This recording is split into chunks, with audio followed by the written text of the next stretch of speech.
बिस्मिल्लाहिर्रहमानिर्रहीम। अस्सलाम वालेकुम आबादगार साथियों, ज़रूरी मालूमात के साथ आपकी खिदमत में मीर मोहम्मद कुलाची हाजिर है।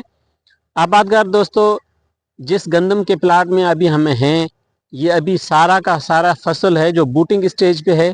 बूटिंग स्टेज की हमने पहले वीडियो बनाई हुई है। इसका मतलब होता है कि आपके तने के अंदर जो पौधे का तना है उसके अंदर पूरा का पूरा सिट्टा, पूरा का पूरा पौधे का स्ट्रक्चर वो तैयार होता है, जस्ट उसने बाहर निकलना होता है।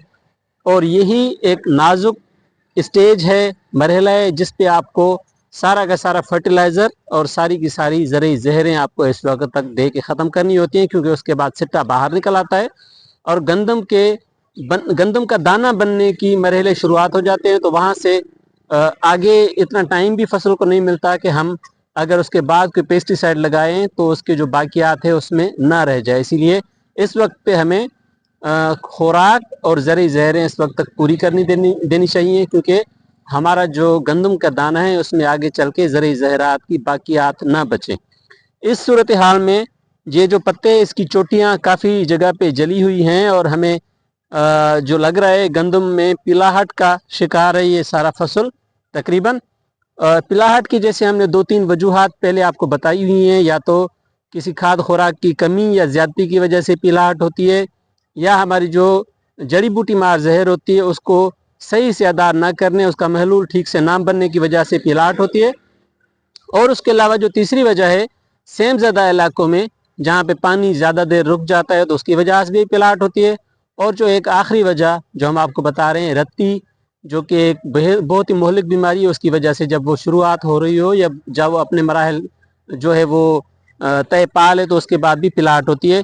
लेकिन रत्ती के लिए वाजह है, जब आप ऐसे पत्ते पे हाथ फेरेंगे तो आपके हाथ पे कुछ ना कुछ आ जाता है और धब्बे नुमा या बिल्कुल ही प्लेन ऐसे पाउडर इसके ऊपर जंग नुमा पाउडर आ जाते हैं। वैसी सूरत हाल हमें नहीं मिली, लेकिन क्योंकि रिस्क है, ऐसा होता है जब आपके पत्तों पे पाउडर नुमा या जंग नुमा चीज़ आती है तो तब रत्ती के जरासीम पूरी तरह से फैल के अपना काम कर चुके होते हैं, फसल को नुकसान दे चुके होते हैं। अगर दूसरी जो हमने वजूहत बताई है पिलाहट की, अगर वो मौजूद ना हो, उसकी वजह से उसके अलावा भी पिलाहट हो, अगर वो वजह वाज़ेह ना हो, उसके अलावा भी अगर आपके फसल में पिलाहट हो, आपको कोई भी अच्छी सी फंजीसाइड जिसमें एज़ॉक्स्ट्राबिन या टेबाकोनाज़ोल जहर मौजूद हो, वो लेके आपको एक साशे या एक जो 200 ml की तकरीबन बोतल होती है वो लेके आपको फसल पे स्प्रे कर देनी चाहिए। उसके अलावा खाद खुराक की कमी को पूरा करने के लिए किसी अच्छी कंपनी की NPK लिक्विड फॉर्म में जो होती है वो आपको स्प्रे कर देनी चाहिए, ताकि आपकी रत्ती का मसला जो है उसके लिए जो केमिकल आप अदा कर रहे हैं वो उसको ठीक कर देगा। अगर खाद खुराक की कमी होगी तो जो आप NPK या जो आप अमीनो एसिड दे रहे हैं वो आपके इस मसले को हल कर देगा इंशाल्लाह। यही वजह है जो आपके पिलाहट को भी ख़त्म करेगी। यही जो हमने इलाज बताया ये आपकी पिलाहट को भी ख़त्म करेगी और उसके अलावा आपका फसल बाकी मराहल अच्छे से हल कर पाएगा और इंशाल्लाह आपका जो पैदावार है वो अच्छी पैदावार के हामिल फसल बनेगा। तहसीन साहब से इसमें मशवरा लेंगे।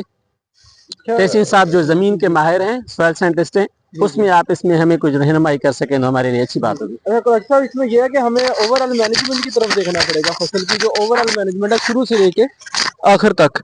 तो उसमें यह है कि बीज जब हम लगाते हैं तो क्या हम उसको छट्टे के जरिए लगा रहे हैं, ड्रिल सोइंग है। ड्रिल सोइंग है हम सबसे जो बेहतर तरीका गंदगी काश्त का समझा जाता है, मगर उसका जो फार्मर ने जो उसको अडॉप्ट किया वो ना होने के बराबर है। तो अगर हम ड्रिल सोइंग करते हैं तो ड्रिल सोइंग से ना सिर्फ जो बीज है वो एक मुनासिब गहराई तक जाता है, बल्कि जितनी भी फसल होती है वो बड़ी एक जैसी होती है और जो जड़ है वो भी एक जैसी बनती है, जिससे खाद का भी बेहतर इस्तेमाल होता है और पौधों की जो मतलूबा तादाद है, कतार दर कतार जो फासला है वो भी बेहतर तौर पर मेनटेन होता है। तो मैं तो यही मशवरा दूंगा कि ज़िम्मेदार लाजमी कोशिश करें इस जो नई टेक्नोलॉजी है, ड्रिल टेक्नोलॉजी नई तो मैं नहीं कहूँगा, है तो ये पुरानी ही है, मगर हमारे लिए नहीं है, क्योंकि अभी ज़िम्मेदार पंजाब में तो बहुत करते हैं मगर सिंध में इसकी अडॉप्शन बहुत ज़्यादा कम है। तो ड्रिल कास्ट करें और जो DAP जो फास्फोटिक फर्टिलाइजर देनी है वो भी कोशिश करें कि ड्रिल के साथ ही इस तरह की ड्रिल लें जो सीड कम फर्टिलाइजर ड्रिल है, तो साथ साथ खाद दें और साथ साथ ही ड्रिल कास्ट करें तो बेहतर उससे असर आते हैं। बाकी ओवरऑल मैनेजमेंट मेरे ख्याल में असर करती है। लेज़र लैंड लेवलिंग करें ताकि जो बीज है लेज़र लैंड लेवलिंग करके उसकी ड्रिल कास्ट करें तो बाकी बीज को लाजमी तौर पर जहर लगाकर काश्त करें ताकि जो रत्ती वाली बीमारी है, कांगेयाड़ी या इस तरह की बीमारियां वो आती ही कम है, शुरू से ही उसका कंट्रोल करें। बाकी पानी जो है वो मुनासिब मिकदार में लगाएं और लेज़र लेवलिंग करके लगाएंगे तो वो यूनिफॉर्म एक ही जैसा पानी लगेगा पूरे खेत को, तो उससे जो फसल है वो आपकी माशाल्लाह बेहतर होगी। तो हमें ये शुरू से लेकर आखिर तक जितने भी मराहल हैं उनको इसमें करना पड़ेगा, उसको देखना पड़ेगा। तो उससे खाद जो हम इस्तेमाल करते हैं, जो सबसे मतलब कि मेन चीज़ जो खाद होती है, तो उसका जो अफादियत है वो कई गुना बढ़ जाती है अगर हम सारी मैनेजमेंट को फसल को ठीक कर लेते हैं। बहुत शुक्रिया सर। उम्मीद है गंदम की पिलाहट और गंदम की जो जनरल मैनेजमेंट है उस पे आप ज़रूर इस वीडियो से मुस्तफ़ीद होंगे। हमें अपनी राय से ज़रूर आगाह कीजिएगा। इंशाल्लाह अगली वीडियो में फिर मुलाकात होती है। अल्लाह।